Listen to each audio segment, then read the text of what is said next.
Málun og stein utanhús. Ég ætla að fara yfir bæði þegar nýmálun er að ræða og líka endurmálun. Því að undirvinnan skiptir öllu máli, hvort sem er að ræða nýjan stein eða sem hefur áður málaður. Nýjan stein þarf svo ekki mikið að gera við, sem betur fer, en það þarf að grunna, það er nauðsynlegt. Til þess að málningin endi sem lengst, þá er nauðsynlegt að grunna undir.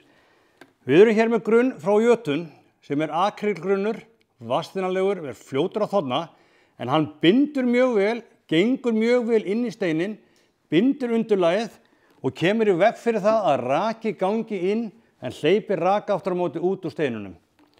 Síðan þarf að mála 2 umferðir með málingu yfir.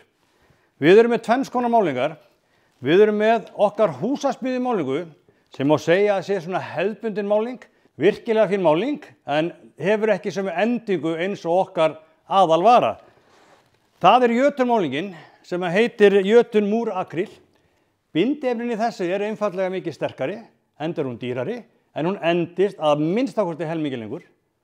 Og það þarf að meðhöndla þetta á sama hátt. Ef sléttan flöt er að ræða, að þá notum við rúllu sem er utanhúsrúlla, hefðbundin, venjuleg. Ef við erum með hraunafleti þá eru sérstakar hraunrúllur notaðar. Þetta þarf að hafa í huga þegar málað er með þessum málingum. Til þess að koma í veg fyrir að vatnsbretti og aðrir láréttir fletir verði fyrir skemmdum, þá erum við sérstaka undirmálingu sem heitir múrfíl. Hún er borin á með pensli, á flötinn, yfir grunninn og síðan er málað með þessum málingum yfir hana. Einnig, ef endurmálun er að ræða og það komnar einhverjar sprungumyndanir, þá er mjög gott að setja þessa málingu því að hún lokar fyrir sprungunar og er með teygju og síðan mála með hinum málingunum yfir. Almennt þegar við erum að fara að endurmála, þá þarf maður að athuga í hvers konar ástandi málingin er. Við þurfum jafnvel að taka bara tusku og strjúka málinguna. Ef við sjáum að kemur litur eða duft í tuskuna, þá er málingin hreinlega orðin það slitin að það þarf að grunna yfir hana alla.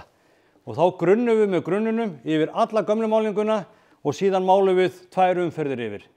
Ef svo er ekki, þá er í lagi að fara með málingu bara beint yfir gömlu málinguna. En við skulum hafa það í huga að við þurfum alltaf að hreinsa fletina samt sem áður. Nota kraftvaskið, úða því á, láta það standa, síðan að spúla með vatni og hreinsa allan skít áður en málið er. Það er undirvinnan.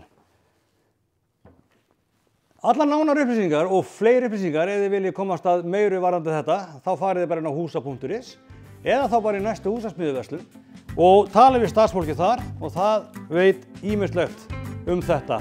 En að lokum minnum við á það að langsamlega best er að fá fagmann í verkið þegar málað er hús að utan.